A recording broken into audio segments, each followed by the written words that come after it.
And we're back from somewhere. It's Mark, aka aReNGee, in the booth with me. We got Gabe, aka Calimdir. We got a super exciting top 8 and a super exciting round 1. I'm going to pass things off to Gabe. Gabe's going to kind of go over the top 8 and let everybody know how close it was. Crazy breakers getting into the top 8, and then also our starting match. Gabe, take it away. Share the excitement, because clearly I already am.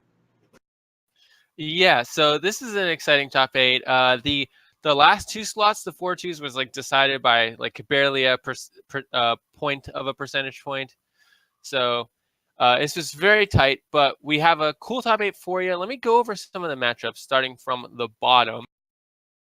So we have Darkness versus Gate Monster. So Darkness is who we got to see play on that Jito deck.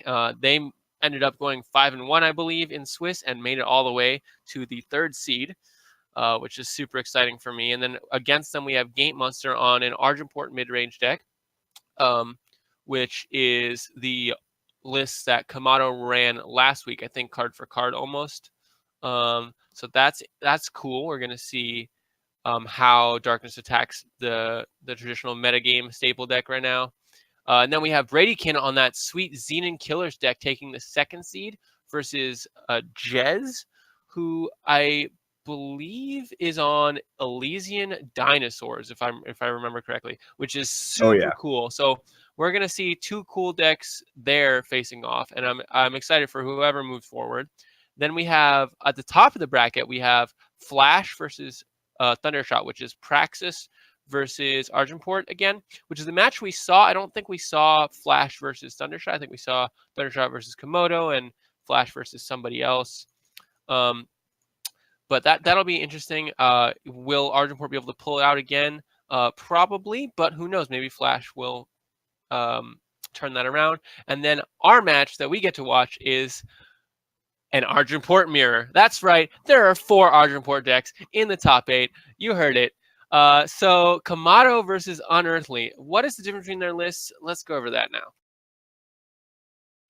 So Kamado, so Kamado, we've already seen his list. He's the exact same list that he ran last week, but he just has a Tinker Overseers and 2 more power. And then Unearthly, if I can pull that up. Yeah, Unearthly running 2 main deck protects, which is pretty interesting. Past that, nothing that I'm seeing. There's no Tinker Overseers in Unearthly's list, but we have the 4 Slays, 4 Bloodletters, 4 Bartholomew's, 4 Interrogators. We have 2. Yeah, we have the 2 Vanquish. Yeah, nothing jumping out at me that's kind of crazy from Unearthly, other than the 2 protects, but that's not really that crazy. Yeah, I run Protect in my Argenport mid-range. I'm all about Protect. I think Protect is amazing. Yeah. Basically Unearthly is running Kamado's list from last week, but -2 Talon of Nostrix, +2 Protect. I don't know about the sideboard. Yeah. Sideboard is probably a little different. But yeah, this is going to be interesting. Will the Tinker Overseers be good enough to get in some of that early aggression and close it out before Unearthly can really do anything? Will the Interrogators be useful at all? Kamado eventually decided they weren't worth it, but we're finally in the game. We're starting up. Here we go. Yeah, there's that Tinker Overseer, which is set to become a 3/3 on turn 4. Oh, we're gonna have 2 flying 3/3s. The question is, do you run out this Emerald Monument? You already have your influence, so do you just go ahead and get this out because it's depleted, or do you hope that it's you'll be able to turn it into a weapon? Noting that the weapons do not actually increase the Tinker Overseer size. It is purely just relics that do that. Yeah, well, I think even before he drew this seat, he just didn't care about. Also, that would have been nuts. Had he just made 2 3/3 Tinker Overseers, that would have been absolutely bonkers. But one of them got silenced. Still, though, this is an insane start from Kamado, and on the play, holy cow! I don't know how Unearthly's going to do it without a cow.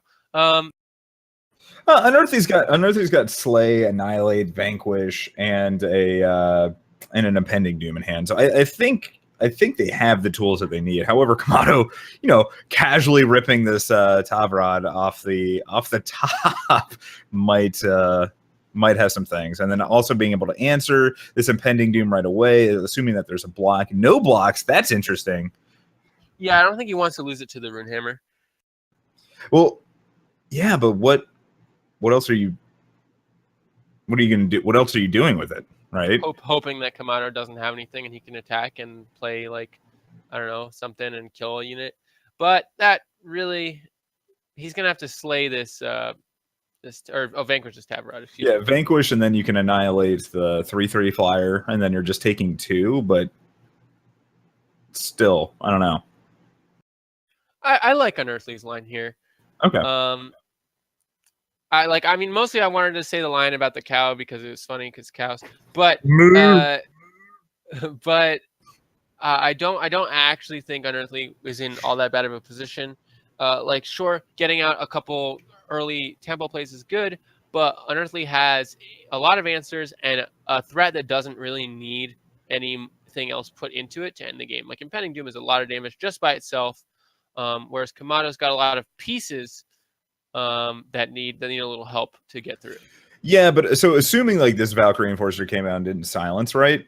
Kamado is at best at a 5-turn clock right now, or Unearthly's at a 5-turn clock killing Kamado, which is going, and that's assuming attacks every turn.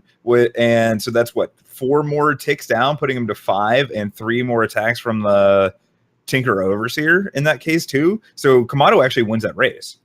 Yeah, for sure. But the thing is that Unearthly is just chock full of removal. So I think he, like, after spending all the removal, he would just barely scrape by. But this is going to be pretty awkward here. So now that Kamado is committed to this Tinker Overseer, Unearthly is going to have to slay that. Yeah. And both players are just completely out of gas. We'll see what Unearthly drew for their turn. We do know that Slay is in hand and more than likely coming out. No, because you just draw. Yep. Oh no! Oh no! Slay off the top for Kamado. Oh my god! Oh wow! Wowie wow! Yeah, Blinded by the cows. Yeah, I thought Unearthly had that. In all honesty. So, kids, what did that teach us today? That taught us always just kill the threat when your opponent has no cards in hand. Just kill it. You can take your time later. Not always time to sharpen those horns. No. Wow. All right. There we go.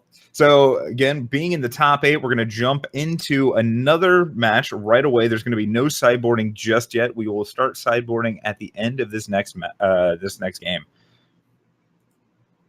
Because it's a best of 5 in the top 8. Correct. So I am looking at Kamado's lovely hand here. I don't know if you're seeing this, but yeah. I love it. Oh, he's set up pretty well.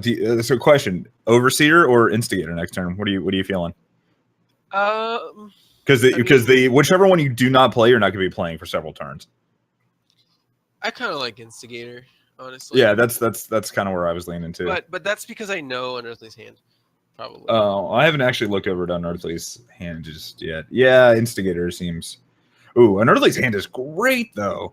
Oh yeah, Unearthly has answers, and great answers as well. Plus, he actually has a Bloodletter for this part, whereas Kamado is still struggling to find. Like he's gonna be going for this. He's on the Emerald Monument plan. Like that's not a great plan when you could be, when putting bloodletters or falchions on your units, and when your opponent is sitting there with a hammer in hand. Oof. Yeah, this Runehammer is going to be huge. Like, Runehammer is already just very good against Bart, aside from just being a good card. So it's going to be pretty difficult. Obviously, not going to be able to get the 2-for-1 because because Kamado has not only 2 unblockable units, so he won't be able to deal with both. But Instigator can just ping very easily if it comes to that. For sure, but Unearthly with this Falchion is going to be able to make a 9/6 life steal. Like it seems, I'm going to have I have a hard time seeing Kamado coming back. Yeah, I didn't see from that this. That's probably going to be the game, even if Kamado vanquishes or pops the Aegis here and then finds removal next turn. Kamada's just sitting at 1.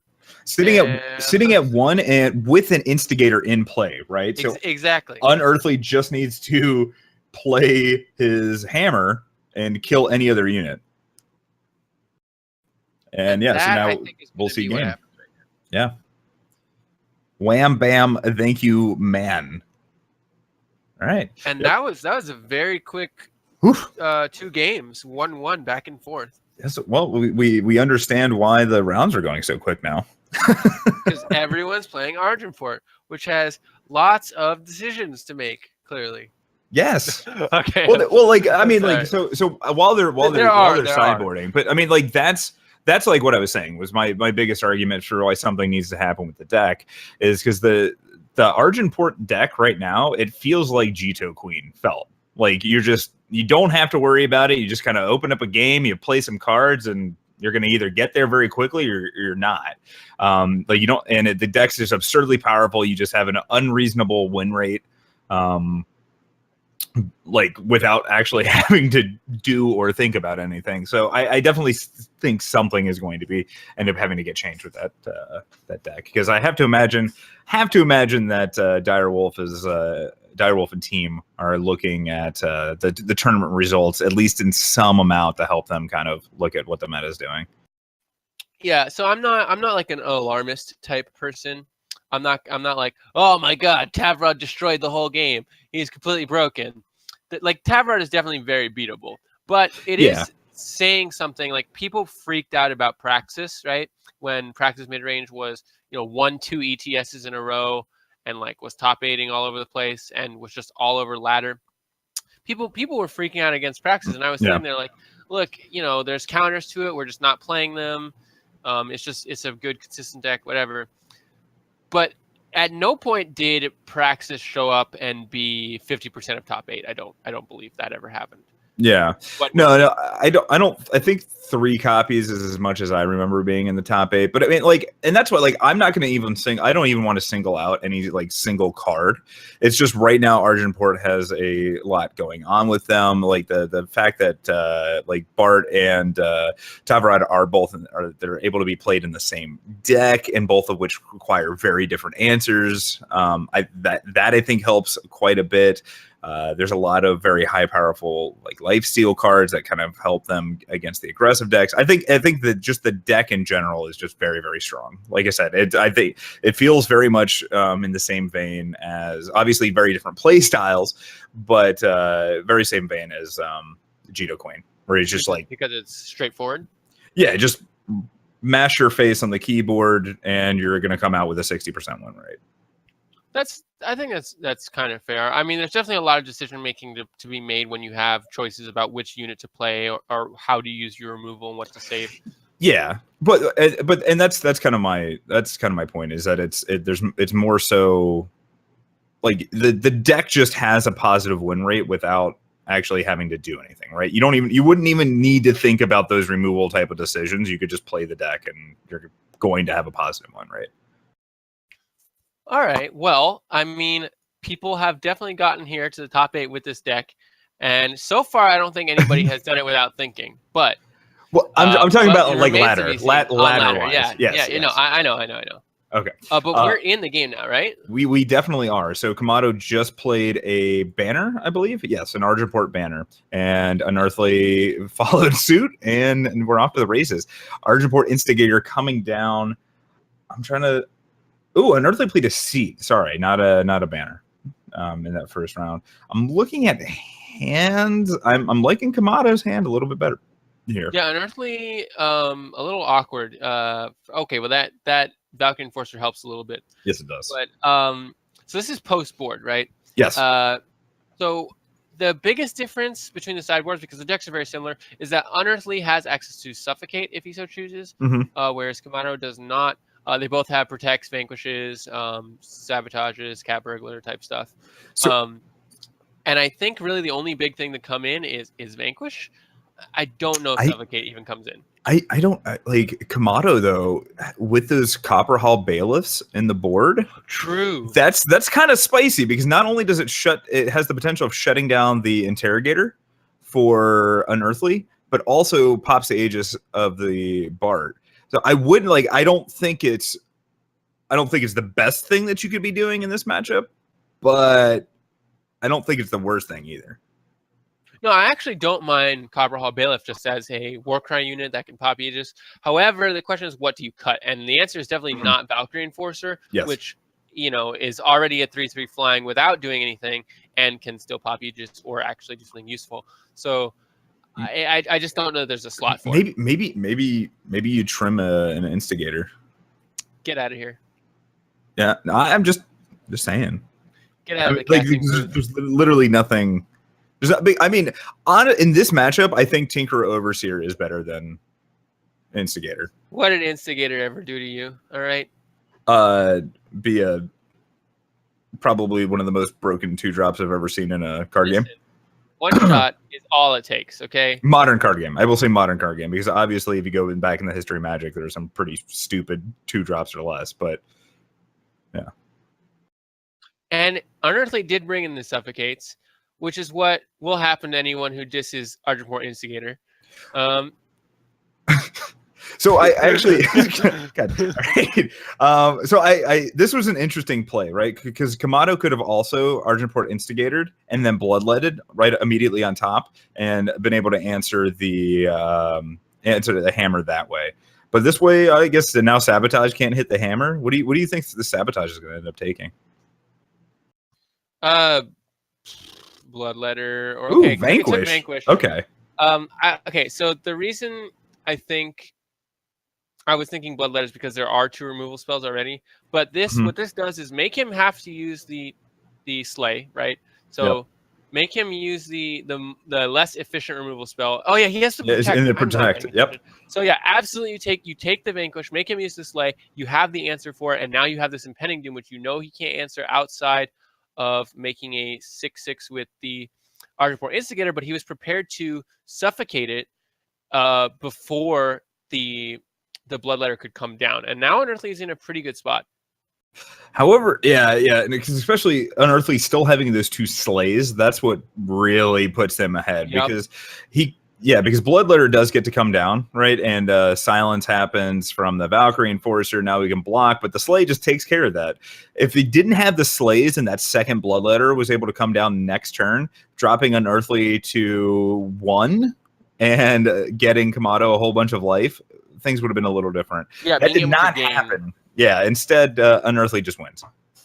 Yeah, Unearthly does a really good job there. Once he saw the information with Sabotage, he knew exactly how to play it and used his he maneuvered that in such a way where Kamado played out his power that his Bloodletters weren't able to actually do what they were supposed to do. And so Unearthly ended up making more card there wasn't like a strict 2-for-1 or anything like that, but he got a ton of value by making Kamado's cards in hands not useful. Yeah. And essentially getting card advantage that way. And now we're back into game 3 or game 4, excuse me, already. And I'm also looking, it looks like Copper Hall Bailiff can't actually shut down the Interrogator in Unearthly's list because nothing in Unearthly's list is giving plus 1. If you played 3 Copper Hall Bailiffs, then you could potentially get there. You like what's going on here? Yeah. Do you like what Unearthly's doing there? What do I like? What Unearthly's doing? Oh yeah. Oh, I 100% appreciate it, especially with known lists. Makes perfect sense. Yeah, it is. That is a spicy play, if I do say so. That is a flavor play. It is.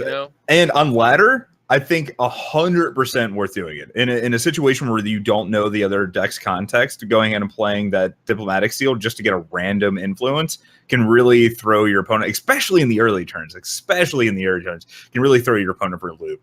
So on ladder, heads up play for Unearthly. Here, kind of trolly, but it's still good. We're going to see the Suffocate come down from the Unearthly. Kamado going to go ahead and fire off the Protect, really valuing this Argenport Instigator. Ooh, power off the top into Rune Hammer, killing the Interrogator, then getting in for 3 from the Instigator, putting Unearthly down to 14. I like it. Yeah, and that's a big tempo play. And Unearthly's got this Impending Doom again, which is how he won before. Ooh, Suffocate off the top, though. Yeah. Okay, suffocate is a big deal there. But what I was going to say is, right now, this is just going to be people trading back and forth with their removal and their threats, because Mhm. both of them have impending doom and answers. Sabotage actually pretty good, because that's essentially a second impending doom for Yep. Kamado. And that's going to leave Kamado potentially with the last card in hand. Well, and Kamado with just the Vanquish, I don't know what Unearthly drew, but with Unearthly just having that Vanquish in there, these Rune Hammers are going to stay around for quite a while. Oh, Well, wow. that's a big draw. That's a big draw. Ooh, Bart, though, that might be... This is going to be a close race. Yeah, it's going to be We're very at the close. 6-turn clock with Tarvad right now. Granted, like, Tarvad's going to have to whiff pretty crazily, which it just did. Yep. Okay, I think we can. Wow, and Annihilate also doesn't hit Bart. Kamado, he saw the other Vanquish with the Sabotage, so he knows, right?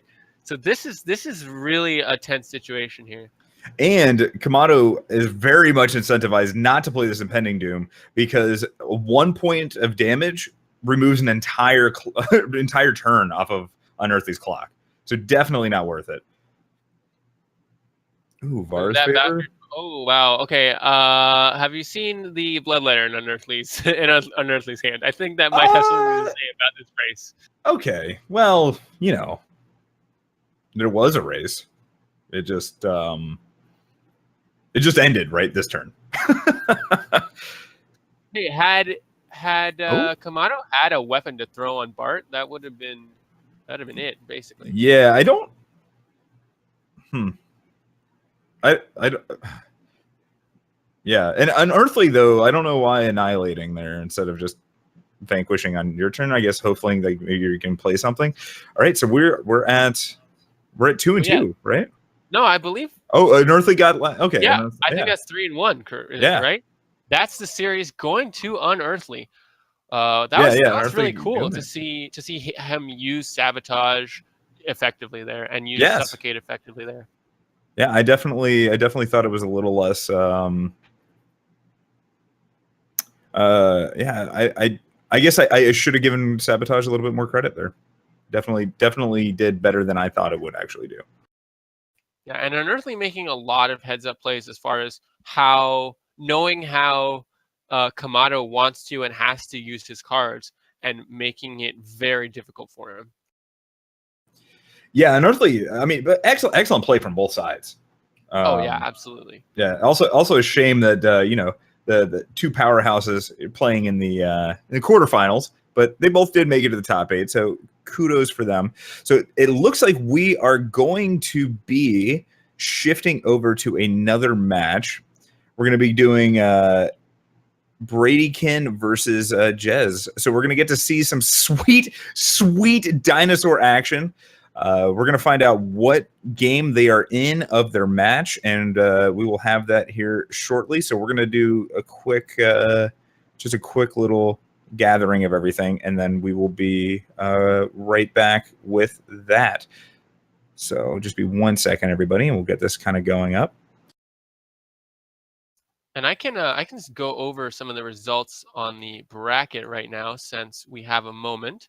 Yeah, that sounds great. Bradykin versus Jez, the only ongoing match that I'm aware of. The other matches have all finished. So we had Unearthly defeating Kamado 3-1 in the Argenport mirror. Then at the top of the bracket, we had number 1 seed Flash going down to Thundershot. I'm pretty sure Flash was on Praxis and Thundershot was on Argenport, which is like we talked about, a tough matchup, and we saw Argenport take that earlier in the day, and so that was a 3-0 for Thundershot. So then we're going to see another Argenport mirror in the semifinals. And then we have on the bottom of the bracket, we had Darkness beating Gate Monster 3-2 in a very close series between the Jito Queen deck and the other Argenport deck. So that is still 50% Argenport. We're keeping the ratio exactly the same as we move on. So as we move to the finals, it will also be 50% Argenport, because the mirror will produce one Argenport deck. So all through the top 8, there has been 50% Argenport. All right, and we've we've actually cut over to the new game, so we'll have to circle back around on that, Gabe. It looks like our players are in game 5. So Dinosaurs is taken 2 games against Bradykin, so this should be pretty good. So we don't have hand cam or anything for Jez, right? No, okay. we're just gonna be looking at it from Bradykin's perspective. Okay. So this is really early on in the game, and a turn to Evelina is a big deal here.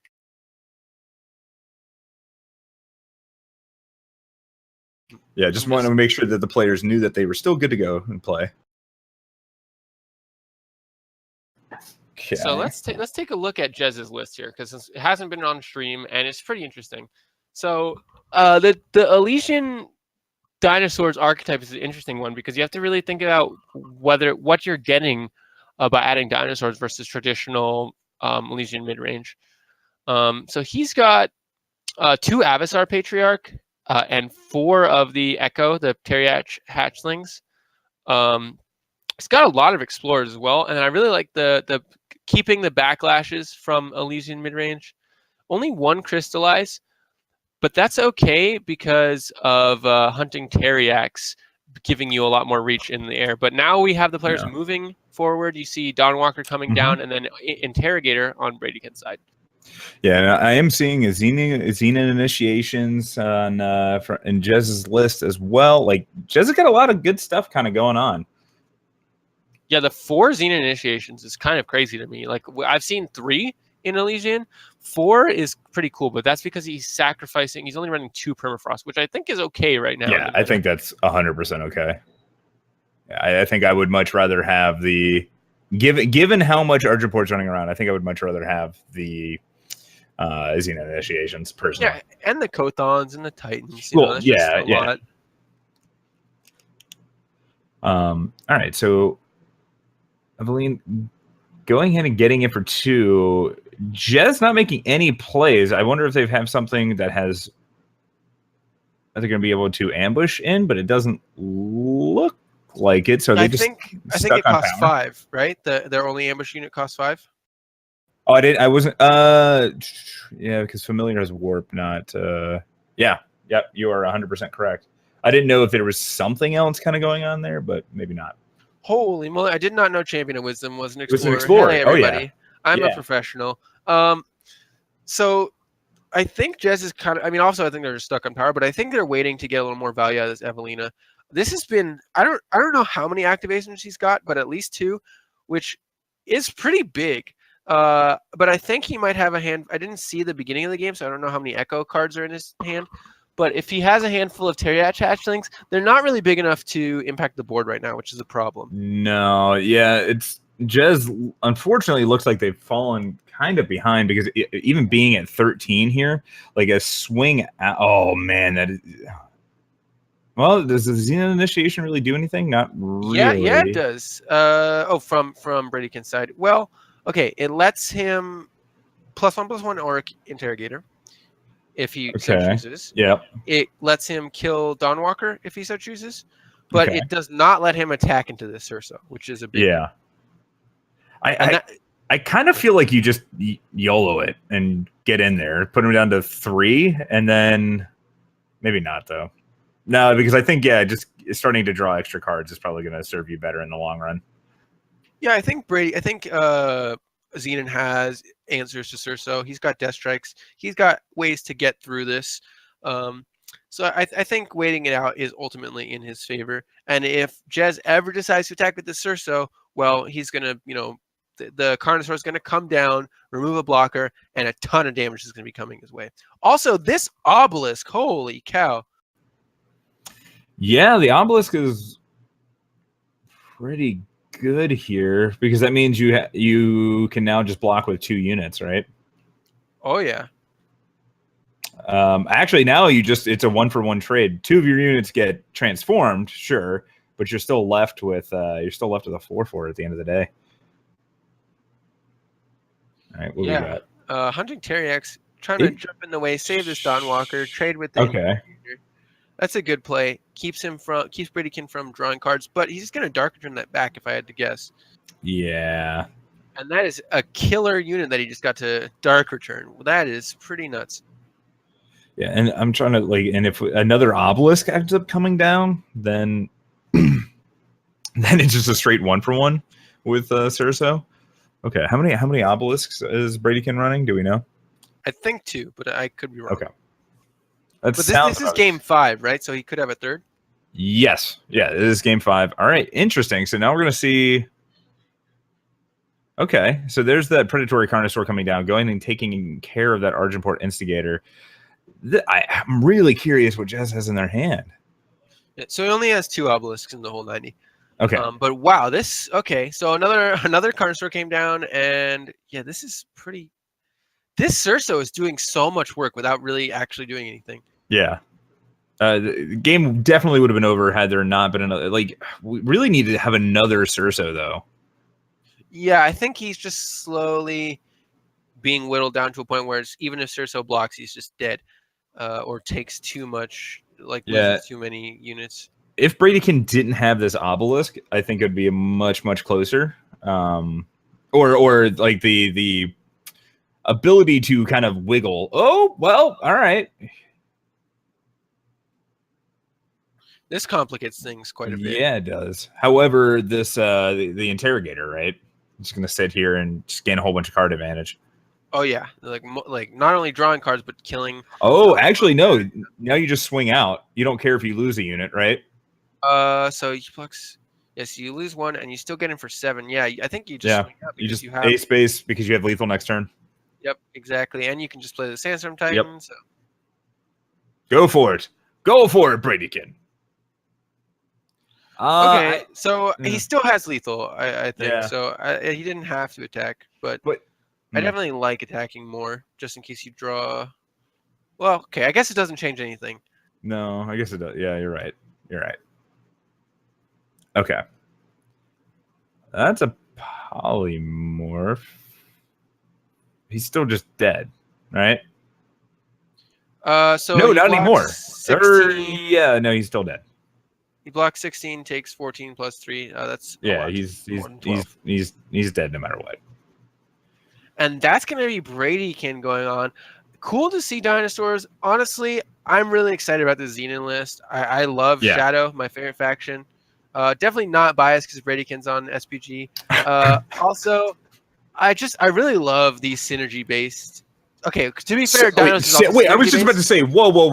Okay, like dinosaurs is not only dinosaur synergy but also explorer synergy. You got synergies, sir. Let me finish. Evelina is the only real synergy card. It's like Dawnwalker and Evelina. That's it, right? Whereas the Xenon Killers deck has like all kinds of cool synergy going on with Dark Returns, Xenon Initiation, on Interrogators, on units that on Dawnwalkers, just on things coming back. He's got, I think, even an Echo unit in the sideboard, which if he has Twin Brood Sauropod, which Dark Returning that is 2 draws.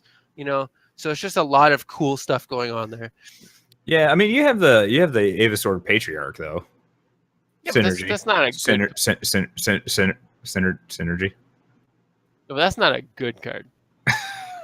It blocks units in the air that don't have 3 or more than 4 attack, or 4 or more attack rather. But either way, it was really cool to see Jess make top 8 with such an awesome list. Oh, very much. And I'm excited to see how the rest of top 8 goes as we move on to the semifinals. Yeah, and before we do that, I'm going to take a quick second. We're going to talk about how we, fund the things that we do, and that's mostly due. And by mostly, I mean entirely due to the efforts of our lovely community. Without you guys, we wouldn't have an ETS, and let alone any sort of prize payout. So one of the ways that you can support us is definitely subscribing to our channel. And if you do that, maybe we'll give you a little bit of a shout out. You get to hear the docile tones of anybody that you want that's involved with this cast right now to say your name. And if you choose me, I will say it as seductively as possible. The other way that you can help support the stream would be with our Patreon. We have a couple different goals kind of going on with that. So $150. Once we get to that point, we're going to be looking at expanding our article content, which we've already done. $200. We're going to have those Sunday tournaments, which are already starting to see. $250. The prize pool ends up going up, and then we got a few more things past that. But let's try to keep things. We'll keep them in general there. But so yeah, basically I'll read this plug since Miller put as much time as into it. It'd be good. So if you're enjoying the show and you want to show your support, we have a few ways for you to do that. We are now Twitch affiliates, so you can subscribe and cheer. Twitch subs get the aReNGee emote. It's kind of fun. Nice little cube. All right. What and we have some new perks in the works for subs, so stay tuned on that. We also have a Patreon. Patreon is currently our primary source of funding, and therefore it is the way we fund tournament prize pools. Speaking of prize pools, invitationals historically have had around a $250 prize pool, and for the end of the year championship, we are planning a huge prize pool of $3,000, and the first place winner will win $1,000. As Patreon grows, we will so will all the prize pools. And if you want to see what happens, head over to the Patreon aReNGee. If you want to see that happen, head over to that Patreon at patreon.com/aReNGee Eternal. So with that, we're going to take a super short break, and then we will be jumping right over to the semis. Gabe, you got anything you want to add? 50% cows. Sounds great. All right. So with that, we'll take our short break, and we'll be right back, everybody. Thank you, everybody, for tuning in, and we'll see you soon.